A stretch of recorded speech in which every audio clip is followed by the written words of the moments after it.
안녕하십니까. 거리인문학자라는 별명을 가지고 있는 최준영이라고 합니다. 길은 사람이 걷기 때문에 길이 된다는 말이 있듯이 길 속에는 사람이 있습니다. 사람들의 이야기를 듣고 그 사람들이 걸어왔던 길에 대해서 생각해 볼 수 있는 기회로서의 길이인문학은 굉장히 다양한 의미를 내포하고 있다고 생각을 합니다. 참여하게 돼서 영광이고요. 자, 저와 함께 길이의 인문학으로 들어가 보시는 게 어떻겠습니까?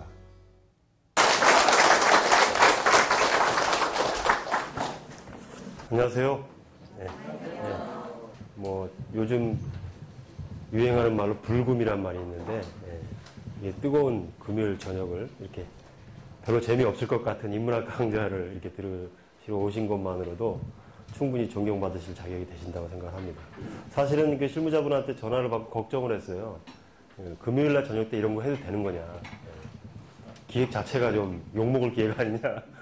이런 생각까지 했었는데 역시 교육도시답게 순천시는 특히 이 공직자분들의 어떤 그 향학열 그리고 또 교육도시를 이끌어 가시는 어떤 주역으로서의 어떤 열정 이런 것들이 돋보이는 그런 느낌 갖게 됩니다. 저도 이제 우연한 기회에 제가 그 경기도에 있는 군포시라는 곳이 있는데 거기에 인구수도 여기 순천하고 비슷하고요. 거기도 진작부터 청소년 교육도시라는 걸 지향을 해서 교육도시 이미지가 좀 강하고요. 그런 군포시라는 데가 있는데 거기를 우연히 제가 그 시장님 선거 때 연설문 몇 번 써주고 그런 인연이 되어서 제가 홍보기획팀장 전임 계약직 나급 6급 상당이라 그러나요? 그걸로 3년 계약을 하고 거길 들어갔었습니다. 들어오라고 시장이 부탁을 할 때 제가 처음엔 살짝 망설였죠. 공직자라는 게 굉장히 영광스러운 자리이긴 하지만 내가 그런 걸 잘할 수 있을지 염려스럽기도 하고 또 제가 노숙인 강의만 했으면 괜찮았는데 제가 혼자 영국에 가가지고 2008년도에 영국에서 만든 빅이슈라는 잡지가 있어요. 노숙인들이 거리에서 파는 잡지인데 잡지를 팔아서 생계비를 벌게 하는 그런 컨셉의 잡지.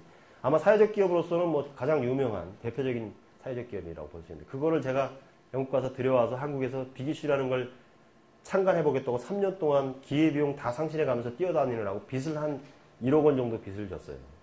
근데 빚도 갚아야 되는데 뭐 은행권 빚도 있지만 뭐 무슨 뭐죠 그 러시앤 캐시 막 이런 것도 있고 막 여기저기 섞여 있어요. 빚이 개인들한테도 빚도 있고 빚을 갚을 방법이 없더라고요. 그래서 공무원이 되면 일단 월급이 따박따박 나오니까 들어가야 되겠다. 그러면서 이제 시장님한테 그냥 쑥 들어가기 민망하고 그래서 제안을 했죠. 제가 그 이전부터 이수경의 파워 FM이라고 라디오 프로그램에서 책 소개 코너를 한 6년 동안 진행을 했었어서 늘 책 읽는 게 이런 게 몸에 배어있고 그래서 시장님한테 저 전라도에 가면 순천, 뭐 경상도에 가면 김해시 뭐 이런 데가 책의 도시를 하고 있는데 잘 못하는 것 같더라. 군포가 이제라도 늦게라도 출발해갖고 좀 앞서가자. 순천을 따라 마시자. 뭐 이런 농담 비슷하게 순천도 언급을 했었습니다. 그때 제가. 순천, 청주, 김해 이런 데들이 이제 부산 뭐 등등 원도시 원북 운동을 하는 데들이 많이 있었고 그래서 이제 시카고라든가 뭐 이런 시애틀 이런 데 이제 외국의 사례들도 좀 제가 연구를 하고 해서 시장님한테 책의 도시 군포라는 사업을 한번 해봅시다. 제가 초기 기획을 하겠습니다. 하고 제가 이제 군포시청에 들어가자마자 저희는 직원 수가 한 800명 정도밖에 안 돼요. 인구는 한 29만 정도 되는데요. 800명 중에 사업소 빼고 이제 시청 본관에 있는 직원들 전부 월요 조회 때, 원래 회의 때 한 500명 앉혀놓고 그 자리에서 제가 책의 도시 군포, 이에 관련된 책 읽는 도시 군포와 관련된 브리핑을 한 1시간 정도 했죠. 그리고 나서 직원들한테 책의 도시를 만드는데 다 같이 노력을 한번 해봅시다 했더니 첫 번째 반응이 공직자, 동료 공직자분들 얘기가 먹고 살기 힘든 세상에 무슨 책이야. 뭐 이런 반응도 있었고요. 또 지는 책 읽는 걸 좋아할지 모르겠지만 또 책 읽는 것도 업무가 새로운 업무가 또 부과된 거예요. 의무적으로 책을 읽으라는 거 아니야 또? 이런 반응도 있었고요. 등등 부정적인 반응이 많이 있었어요. 그래서 힘든가 했는데 근데 역시 공무원들 제가 3년 근무하고 나서 느낀 게 그런 겁니다. 맡겨놓으면 다 할 수 있는 사람들. 뭐든지 간에 마음에 들든 마음에 들지 않든 어찌됐건 하는 사람들. 행정일 하는 사람한테 저 사업소 가가지고 삽자로 들으라 그러면 삽자로도 들 수 있는 사람들. 그리고 외부에서 보기에는 공무원들이 굉장히 뭐 하는 일 없이 누리기만 한다 이렇게 편견을 가지고 보는 사람들도 있지만 참 고달픈 직업이더라고요.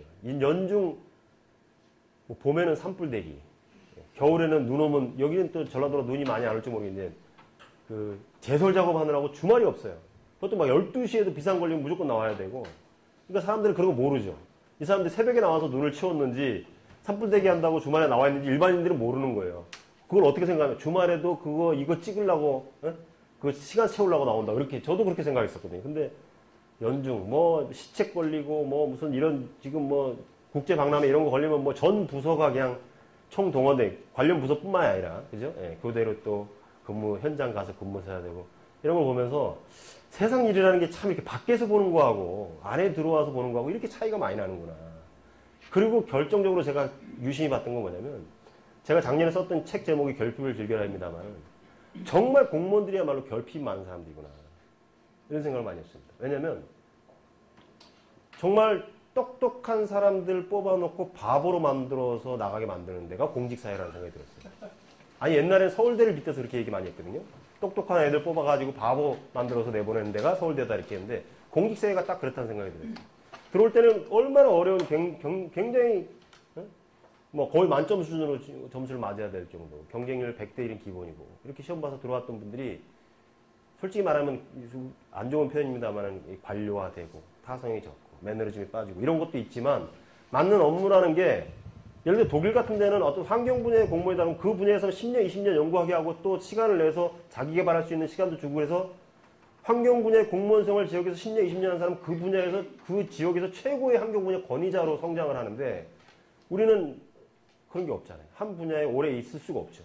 돌리고 하니까 어떤 전문성을 기를 기회도 없고 또 경무에 시달리니까 일반 뭐 직장처럼 공무원들이 제일 뭐 편하다고 할지 모르겠지만 사실은 정해져 있는 6시 퇴근 시간은 법적으로 정해져 있는 것 뿐이고 시기마다 수시로 지금은 그런 관행은 없었습니다. 옛날에는 국장님 과장님 퇴근 안 하면 퇴근 못 했잖아요.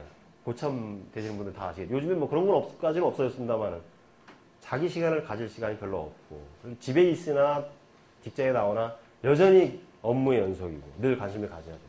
뭐 이런 속에서 그냥 생활하다 보니까 그게 또 한편으로는 그로 인한 반대급부도 있죠. 뭐냐면 그냥 큰 부자로 안 살아도 그냥 안정적으로는 사니까 뭐 금융권이나 이런 거에서 좀 나름대로 어떤 신용도나 이런 건 또 유지가 되니까 그러니까 젖어드는 거죠. 그 생활에 어느덧 문득 젖어들고 30년 지나고 내가 뭘 했지?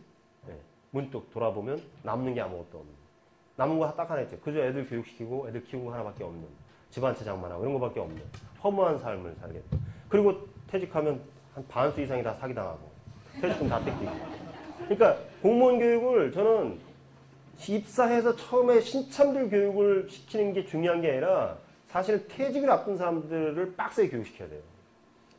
그러니까 공직자로서 바라보는 세상하고 또 밖으로 나갔을 때 세상이 다르잖아요. 완전히. 제가 봤을 때는 그래서 컴퓨터도 이거 자판 연습이 아니라 그러니까 진짜 컴퓨터를 어떻게 인터넷 문화, SNS 이런 것들을 어떻게 활용하고 또 우리 사회적 흐름이 어떻게 흘러가는지 이런 것들에도 저는 과장급 이상서부터 진짜 교육 시간을 대폭 늘려야 된다고 생각합니다. 사실.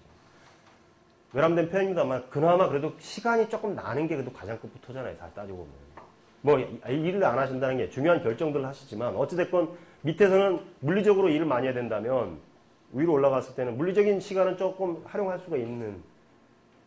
근데 이제 그 시간을 대부분 이거 하면서 보내는 분들이 많지만 그걸 좀 교육으로 많이 좀 전환을 시켜서 실제로 사회에 나가서도 공직 경험을 했던 자랑스러운 공직자 출신으로서 지역사회에서 끊임없이 봉사할 수 있는 기회를 제공해주는 이런 프로그램이 돼야 되는데 반대로 가잖아요. 반대로.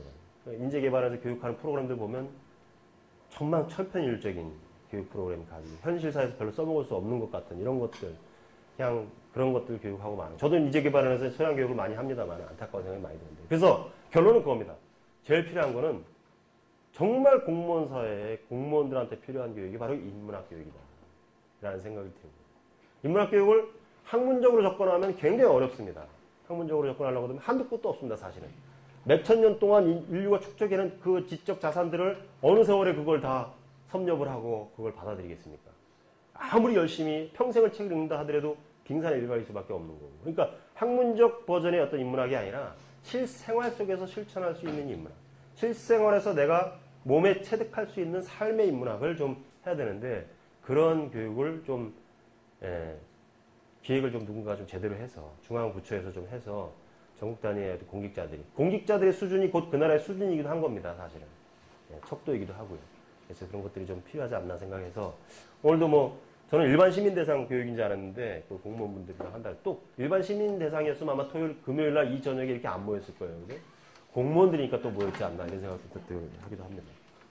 제가 하는 인문학이 그런 겁니다. 그러니까 뭐 깊이 있는 학문을 파거나 그런 게 아니라 현실을 좀 제대로 알자. 현실 파악을 제대로 하자. 이게 제가 하는 인문학입니다. 현실을 어떻게 파악하느냐. 우리가 좀 이제부터 제가 조금 우울한 얘기를 좀 하게 될 것 같은데요. 냉정하게 한번 생각해 보자고. 20세기 여러분들 다 살아오셨겠지만 굉장히 열심히 살았죠. 앞만 보고 달렸죠. 옆에 사람 돌아볼 겨를이 없었습니다. 옆에 사람 돌아보고 있으면 야 쓸데없는 생각하지 말고 공부나 해. 그죠? 예. 경쟁에서 이겨야 되고 시험에 붙어야 되고 눌러야 내가 올라서고 이런 것이 20세기를 지배했던 이데올로기였죠. 잘 살아보세요. 잘 살아보세요. 우리도 한번 잘 살아보세요. 이게 20세기를 전체를 통괄했던 이데올로기입니다. 그거보다 더 압도적인 이데올로기는 없습니다. 기독교, 불교, 캐톨릭 모든 것을 다 물리치고 잘 살아보세요. 이거 하나만이 20세기를 관료했던 그런 이데올로기라고 볼 수 있습니다. 우리나라도 물론 물질적으로는 굉장히 풍요로워졌죠. 1950년대 우리나라 GNP가 50달러, 60달러였어요. 1960년대 들어와서 여자들 머리 잘라서 가발 팔아갖고 겨우 300달러 정도 수준으로 GNP가 올라갔습니다. 그죠? 그때 우리나라가 필리핀의 원조를 받았어요. 필리핀이 우리나라에 지어준 건물이 굉장히 많아요. 지금도 저 장충체육관 같은 거 필리핀이 지어준 겁니다. 다리도 많이 지어줬어요.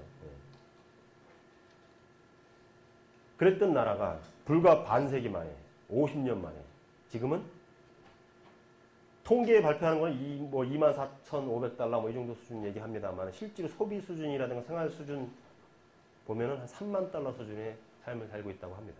60년대에 300달러에서 2010년대에 3만 달러. 몇 배죠? 100배? 100배가 늘어났어요. 오로지 잘 살아보세요. 어떻게 하면 잘 살 것인가? 어떻게 하면 잘 살 것인가? 어떻게 하면 공무원이 될 것인가? 어떻게 하면 출세할 것인가? 여기에만 그냥 현황에 대해서 띄워온 결과 경제 수준이 이렇게 올라갔습니다.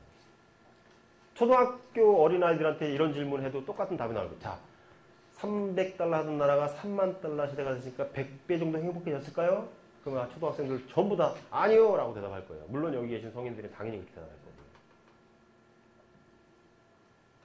그전에는 그런 거 고민 안 했죠. 근데 이제야 고민하는 것이 20세기 말경이 되었을 때 마치 세기말적 증후군인 것처럼 가만히 있어봐. 지금 우리가 이렇게 굉장히 앞만 보고 뛰고 말이야. 열심히 달려가지고 이렇게 경제 성장이 됐는데 근데 왜 이렇게 행복하지가 않은 거지? 뭐 좀 나아지는 게 더 고민만 더 많아지고. 그지? 왜 이렇게 된 거지? 사실은 그 이전부터 알았죠. 돈이 많아진다고 해서 수익이 늘어난다고 해서 곧바로 행복해지는 건 아니라는 건 누구나 알고 있었죠, 사실. 그러나 애써 외면하면 살았죠. 그런 낭만적인 생각 뒤로 미루고 일단 잘 살아야 될 거 아니야. 일단 안정적으로 살아야 될 거 아니야. 정부에서도 그런 걸 유도했고요. 그대로 따랐고요. 그 결과 경제 수준은 분명히 올라갔는데 1960년대 사람들에 비해서 우리가 더 행복할까요? 자신있게 그렇다고 얘기할 수 있는 사람 누가 있을까요? 그때는 그래도 인정이라도 있었고, 그죠? 사람 사는 맛도 났었고, 공기라도 맑고 깨끗했죠. 지금은 뭐예요? 사는 건 여전히 팍팍하고, 인심은 각박해지고. 그러면 이런 얘기 하면 딱 누군가, 우리가 뭐 고생한 게 우리 자신을 위해서 그랬나? 다 자식 새끼들 잘 되라는 거예요. 나는 고생하더라도, 자식들이라도 잘 되라는 마음으로 여태까지 한 거지 뭐. 그러니까 지금 현재 내가 행복하지 않아도 상관없어. 왜? 우리 자식들이라도 행복하면 되니까. 그 말이 맞으려면요. 지금 자식들이 행복해야 돼요. 지금 어린아이들이 행복하게 자라나야 돼요. 근데 지금 어린아이들은 행복하게 자라나고 있다고 우리가 감히 얘기할 수 있나요? 10대 아이들은 제가 이제 탈학교 아이들, 이제 학교 중퇴한 아이들 대상으로 인문학과에 있는 굉장히 거친 아이들이에요. 뭐 손에 막 문신 막 있고, 문신이 입모양으로 이렇게 쫙 오므리면 조용해요. 딱 열면 확 떠들어요. 여자애가 18살 대장이. 제가 수업이 어땠냐고 물어보면 뭐 육두 문자 바로 저한테 수업 차마 그 단어는 못 쓰겠고 제가 바꿔서 수업 몇 같았어요. 대놓고 저한테 막 그래요. 그런 아이들인데 이런 아이들이 일을 하더라고요. 그러니까 탈선한 아이들이란 것만 보여줬는데 일을 해요. 뭐 하냐 할 때 주유소 아르바이트, 편의점 아르바이트 하는데 밤새 아르바이트 참 못된 편의점 주인도 있더만 그 아이들이 아르바이트 하는 시간에 삼각김밥 하나 먹는 것까지 제하고 돈을 주더라고요. 직장 가면 밥 한 끼는 먹여주는 거 아니에요? 그렇게 해서 한 달에 얘들이 한 달 내내 열심히 일해 버는 돈이 3, 40만 원. 그래서 일명 10대들을 제가 명명하게 44만 원 세대. 20대들은 뭐 더 이상 얘기할 것도 없이 88만 원 세대. 그죠? 축구하고 대학 나오고 스펙 쌓고 외국어 하나 정도 하고 해도 정규직으로 취업하기가 여기 계신 분들을 제외하고는 힘들죠. 그러니까 비정규직이 아무리 들어가요. 왜? 학장은 다 갚아야 되니까.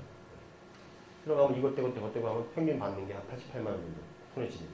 그래서 88만 원. 30대들은 어떨까요? 자식 세대들만 놀랄까 아니라 본인들 지금 30대들 있을 텐데 30대들은 어때요?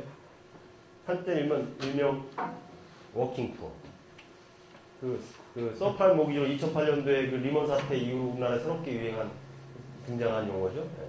분명히 일을 해. 열심히 직장 다니고 열심히 일을 하는데 재산이 있는 게 아니라 빚이 있는 거죠. 그죠? 20대는 그래도 빚이 카드 돌려받기 해봐야 몇백만 원 단위였는데 30 들어와서는 단위가 올라갔죠. 1000만 원 단위 아니면 좀 아파트 좀 괜찮은 거 사면 억 단위로 바뀌죠. 네, 빚이. 이런 얘기하면 또 어떤 점잖은 경제학자 이런 얘기. 자본주의 사회에서는 말이야. 부채도 자산이야. 그런 얘기하면 가서 확 때려주고 싶죠.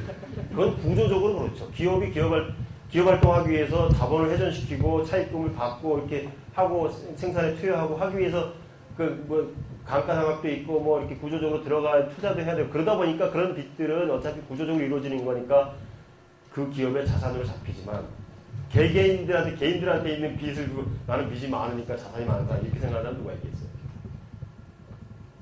누구하고 일을 하는데 열심히 일하는데 정말 딴 생각 안 하고 일을 하는데도 빚 갚기 힘든 생활을 하고 있죠.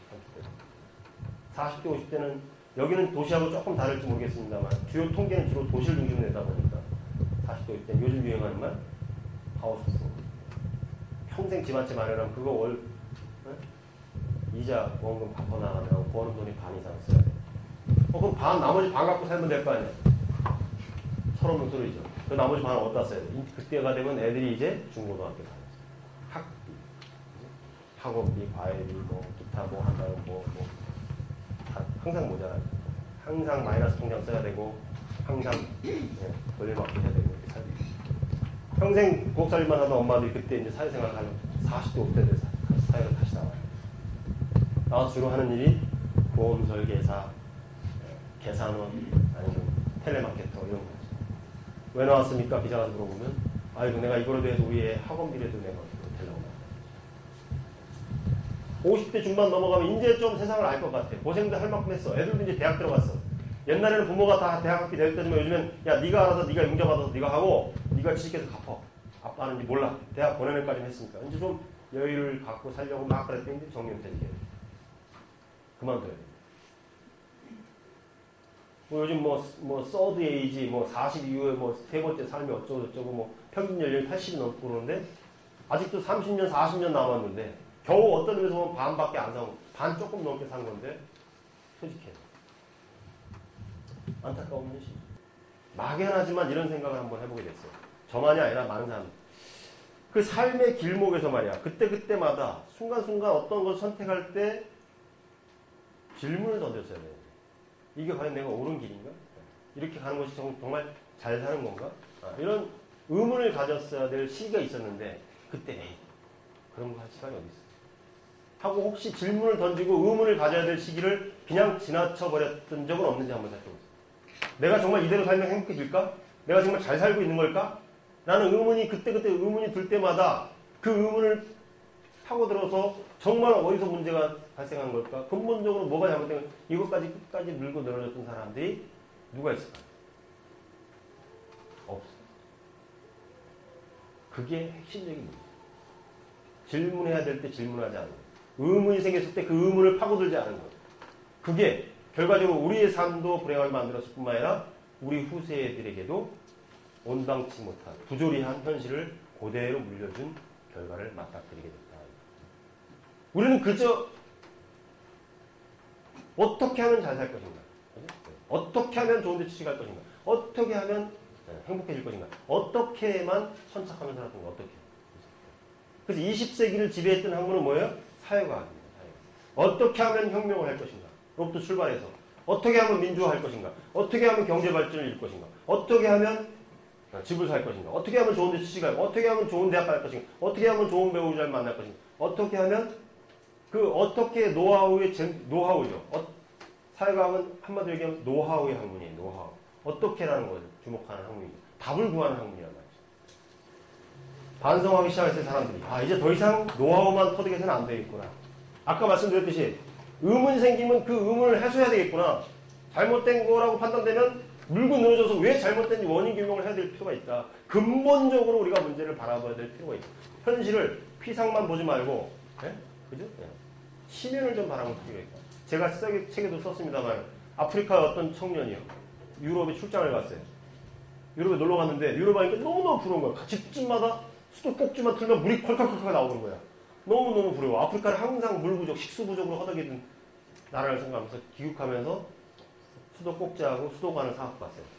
그래갖고 자기네 집에 아프리카에 가고 벽에다가 수도 파이프를 푹 꽂고 꼭지를 돌려봤어요. 물이 나올까요? 안 나올까요?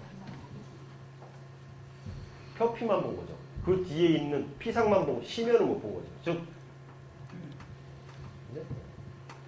표피만 봤지 인프라는 못 본 거죠. 그 뒤에 수도꼭지 뒤에 숨어있는 인프라, 도시라고 하는 그 인프라가 어떻게 구축이 돼야 되는지, 물을 어떻게 끌어올려가지고 어떻게 연결을 시켜가지고 물이 오는지에 대해서는 모르고 겉으로 드러난 수도꼭지를 꽂고 물을 틀면 나올 거다라는 생각만 한 거죠. 우리가 여태까지 어쩌면 그 아프리카 청년처럼 살아왔던 건지 모릅니다. 눈에 보이는 현실, 이것만 생각하면서 살아왔었는데, 그래서 어떻게 하면 이 현실을 돌파할 것인가? 아까 말한 주목을 할 것은 어떻게입니다. 어떻게 하면 내가 이 현실을 좀 더 나았게 만들 것인가? 여기에만 관심을 가졌는데, 이제는 어떻게가 아니라 한 두 발짝 정도 뒤로 물러서서 왜라고 묻죠. 왜? 근데 나 왜 사는 거지? 나 이렇게 살면 잘 사는 거야? 과연 내가 이렇게 살면 행복해질까? 그래서 이제는 21세기에는 20세기를 지배했던 사회과학이 아니라 21세기는 왜냐고 묻는 No why. 노하우가 아닌 No why의 세상이 되었다. No why. 자기 삶을 누가 대신해 주는 게 아니라 내 자신이 성찰하는 거예요. 내가 과연 잘 살고 있는 거예요? 한번 들여다보는 삶을 살자고요. 이제는 겉으로 발전하는 모습, 커나가는 모습만을 지향했다면 이제는 내면으로 들어가서 이 내면 속에 내 내면 속에 무엇이 있는가? 연봉 3천 받다 5천 받으면 연봉 2천만 원어치 행복해지는 거 아니잖아요. 그죠? 아파트 평수 늘어나는 만큼 행복해지는 거 아니잖아요. 그죠?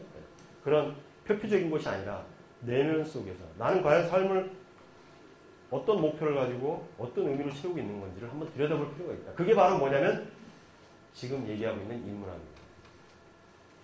인류는요, 참 놀라운 일들이 많은데요. 인류 역사상 우리 인류가 심각한 모멸감, 지적 충격을 받은 적이 3번이 있었다고 합니다. 첫 번째 지적 충격은 뭐냐면 중세 이전의 사람들은요, 이 우주의 중심이 지구라고 생각했어요. 이 우주는 지구를 중심으로 태양이 돌고 있다고 생각했어요. 그죠? 네. 천동설이죠, 천동설? 네. 근데 아니다. 지구는 단지 태양계 행성에 불과하다. 태양계 주변을 지구가 돌고 있는 거다. 이 우주의 중심은 지구가 아니라 지구는 그 드넓은 우주의 변방의 조그만 행성에 불과하다. 1543년 코페르니쿠스라는 사람이 논문을 밝혔습니다. 그 해에 코페르니쿠스가 죽는 해였어요. 사실 7년 전쯤에 논문을 완성했는데 발표할 자신이 없어요. 발표하면 이단으로 몰려서 죽을지 모르니까 죽으면서 유언으로 논문을 남긴 거예요. 그게 지금 우리가 알고 있는 지동설입니다. 그게 그 수많은 사람들의 희생에 의해서 결국 정설화되는데도 100년이 더 걸리죠. 중간에 케플러라는 사람이 우주 타원형이라는 걸 밝혀내고, 그 다음에 갈릴레이라는 사람이 천체망원경을 만들어서 실제로 관측을 하고, But it does move. 재판장에 나오면서 나시움을 토로했다. 그래도 지금은 좋은데, 지어낸 말입니다. 실제로 그런 얘기는 없었는데. 어쨌든 코페르니쿠스가 지구는 우주의 한 변방에 불과하다. 그때 심한 모멸감을 우리가 사는 지구가 우주의 중심이 아니야. 첫 번째 모멸. 두 번째 모멸감. 우리 인간은 동물들과 다르다고 생각했어요. 우리 영장류인 인간은 일반 저 하등한 동물들과는 달라. 이렇게 생각했죠. 근데 아니다. 우리 인간도 똑같은 자연 선택에 의해서 진화의 과정을 거쳐왔을 뿐이다. 누구예요? 찰스 다윈. 찰스 다윈이 털북숭이 같은 사람이 나타나고, 우리도 똑같이 진화를 거쳐온 동물에 불과하다. 동물과 우리는 하등 다를 게 없다.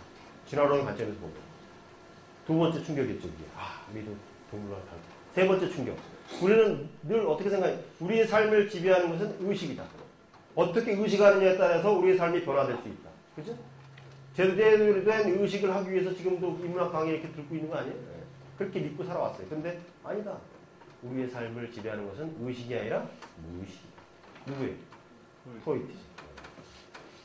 처음엔 다 안 믿었어요. 저 뭐 여자 밝히는 의사 하나가 무슨 뭐 어쩌고저쩌고 뭐 오이디푸스 컴플렉스가 어쩌고저쩌고 뭐 꿈이 어쩌고저쩌고.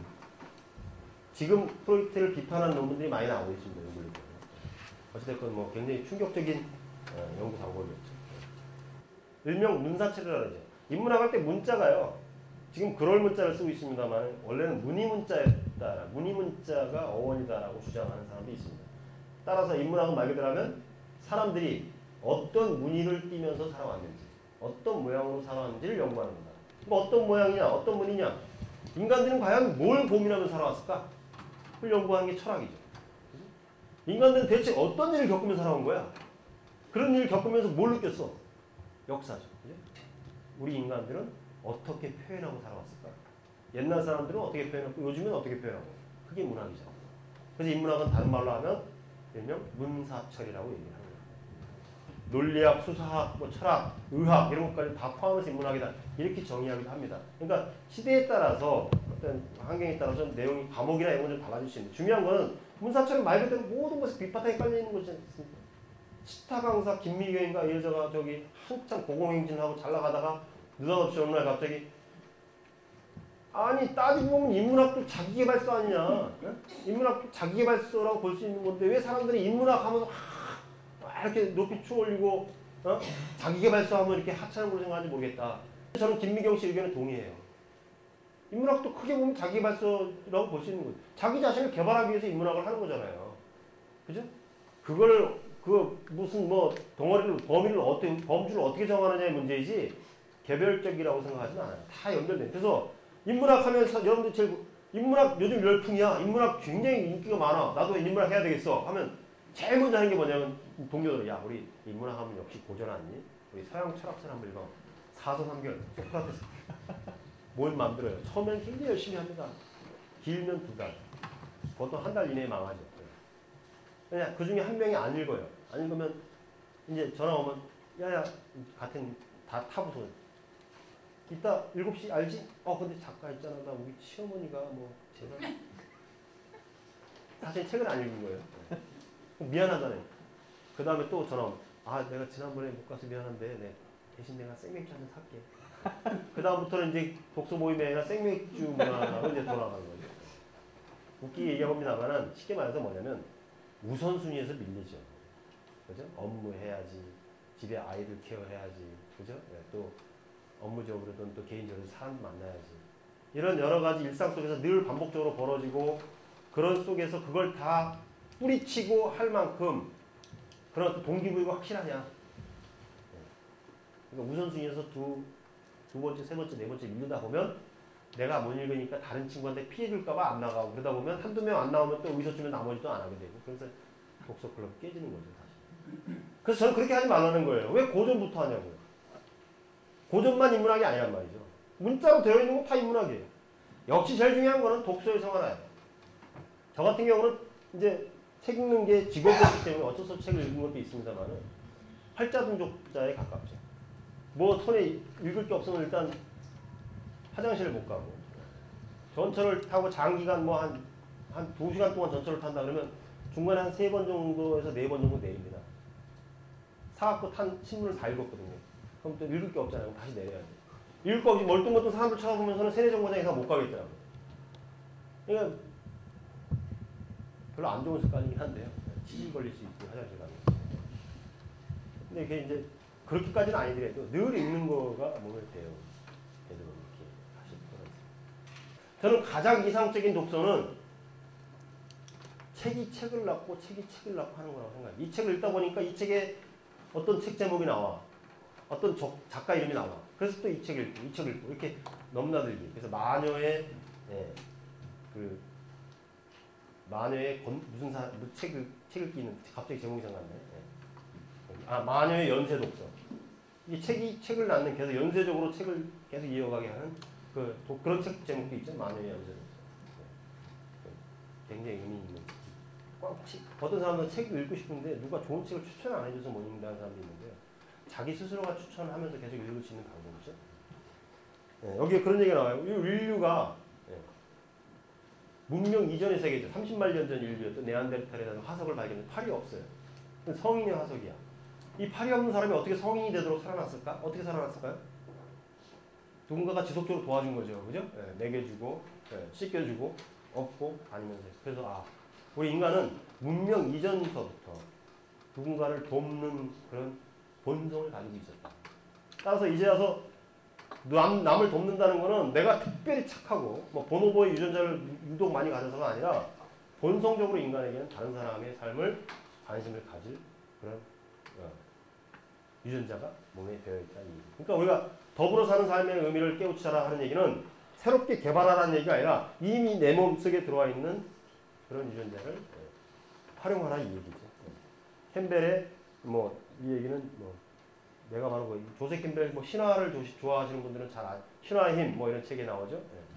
거기 그걸 썼던 조세 캠벨이라는 사람이 돌아가시고 나서 캠벨 재단에서 낸 책인데요. 내가 바로 그것이다. 우리 물에 빠진 사람이 살려주세요 하고 소리를 지르면요. 딱 보면 수영할 줄 알아요? 못하죠. 근데 누가 물속에 빠진 사람 살려주세요 그러면 순간 그 보는 순간 어떤 생각이 들어요? 뛰어들고 싶은 충동이 안 생기나요? 근데 뛰어들지는 않죠. 그죠? 수영을 못하니까. 뒤에 사람이 확 밀면 어쩔 수 봐야 되죠. 그러니까 물에 빠진 사람이 살려주세요 하고 소리 지를 때 그걸 딱 보는 순간 나도 모르게 뛰어들고 싶다라는 생각이 들어요. 그게 왜 그러냐면 그 물에 빠진 사람이 자기 자신이라고 생각해요. 순간적인 동일시가 일어나는 거예요. 남이 아니라 나 자신이 물에 빠졌다고 생각하는 거예요. 그래서 뛰어들어요. 근데 이제 후천적으로 교육받은 게 있죠. 수영 못하는 사람 들어가지 마라. 본성적으로, 본능적으로는 뛰어들고 싶은 생각이 든대요. 왜? 그게 바로 나기 때문에. 이런 심리가, 그러니까 우리가 다른 사람의 어려움, 그 주변에 어떤 힘든 상황에 놓인 사람들을 도와주고 싶은 마음 이런 것들은 인간의 가장 기본적인 본성이에요. 그 본성을 회복하는 것, 그래서 관계를 유연하게 하는 것, 주변 사람들과 관계를 잘 해나가는 것, 그게 바로 인문학이다 이 얘기죠. 사회과학은 뭘 강조했냐면 사회과학이 강조했던 건 뭐 20세기. 네 삶이 소중하잖아. 이 세상 무엇보다도 중요한 건 네 삶이야. 너야말로 제일 소중해. 이걸 가르쳐줬어요. 너무너무나도 옳은 소리죠. 그죠? 맞아. 내 삶은 소중해. 난 열심히 살아야 돼. 잘 살아야 돼. 그것까지만 가르쳐준 게 사회과학이에요. 그런데 인문학은 내 삶이 물론 소중해져도 근데 그럼 선생님도 삶이 소중할 거 아니에요? 그죠? 선생님도 소중하고 그럼 나만 소중한 게 아니라 이분도 소중하고 이분도 소중하네? 그러니까 우리가 다 소중한 거구나. 이게 인문학이에요. 그동안 나만 소중해. 나만 다 뿌리치고 땅돌에 떨어지거나 말고 나만 잘 가면 이게 사회과학이라면 내가 삶이 소중하듯이 여기에 앉아있는 사람들도 다 소중하구나. 그죠? 그럼 더더군다나 우리는 동시대에 살고 있잖아요. 그리고 같은 공동체 내에 살고 있잖아요. 한 국가라는 공동체, 한 이웃이라는 공동체, 그죠? 한 학교라는 공동체, 어린아이들 같은 경우. 그러니까 나만 소중한 게 아니라 우리 학교가 소중하구나. 우리 이웃이 소중하구나. 우리 국가가 소중하구나. 우리 인류 전체가 소중하구나. 점점 생각을 확대시켜 나가다 보면, 그죠? 확대시키는 요체는 뭐예요? 그 확대된 관계들을 얼마큼 소중하게 생각하느냐. 확대된 관계들을 얼마큼 유연하게 표현하느냐. 그게 바로 인문정신이라는 거예요. 그 인문학이 중요하다는 얘기는 뭐냐면 이제는 나만 잘 살면 되는 세상이 아니에요. 나만 잘 살려고 했다가 아까 말씀드렸듯이 소득 수준이 올라갔는데 불행한 현실을 만들어낸 거란 말이에요. 다 같이 더불어서 잘 살자고 생각할 때 비로소 우리 공동체가 조금이라도 살맛나는 세상이 될 수 있다. 그게 바로 인문정신이라고 해요. 성실한 공무원 이미 되셨잖아요. 이제는 능력 있는 부모님도 되셨으면 좋겠고요. 자신의 삶을 항상 돌아보면서 사는 그런 순천 시청 공무원분들이 됐으면 좋겠습니다. 여기까지만 하겠습니다.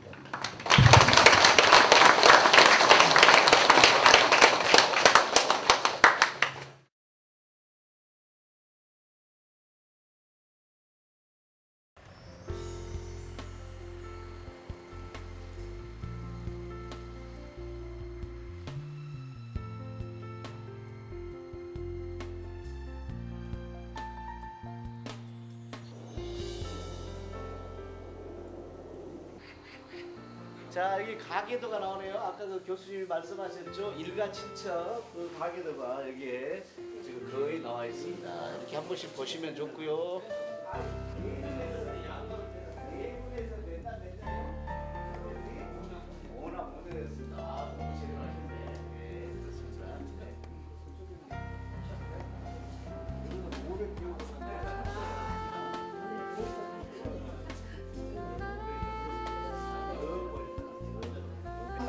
건넜던 배달입니다. 저 다리도 정조가 건넜었는데 지금도 저 방법을 써먹고 있는 곳이 있답니다.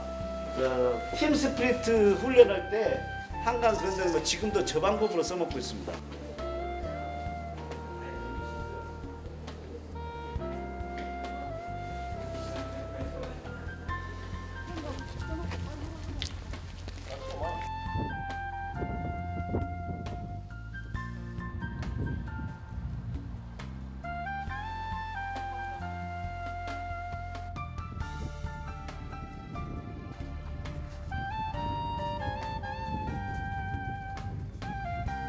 지금 우리가 갈 곳은 이제 다산초당 가기 전에 천일각이라는 정자가 있습니다.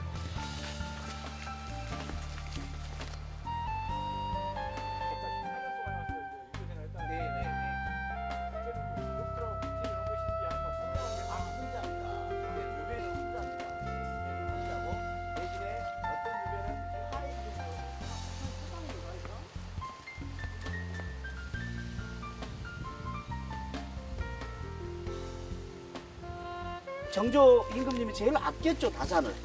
근데 다산 쪽이 너무 이제 커지면 어떻게 되죠? 또 문제가 생기죠. 다산 선생의 일가 처가가 전부 다 천주교 쪽 사람들로 이렇게 바뀌죠. 그래서 천주교 박표를 막 하면서 어떻게 해죠? 이제 덮어 쓰죠. 저기 머릿돌이 있습니다. 머릿돌 저기 올라가면 저 함자로 직접 팠다고 그래요. 직접 써가지고. 그러니까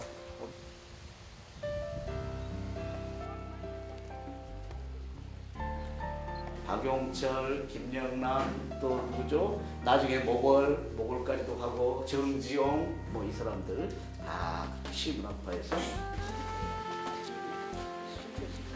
프랑스의 란상트 시와 비슷한 그런 세계에서 그 탈피해서 순수시를 좀 주장하는 그런 시들이 시문학에 주로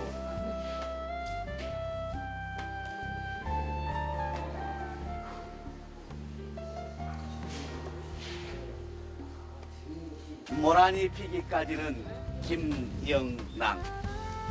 나는 아직 나의 봄을 기다리고 있을 테요.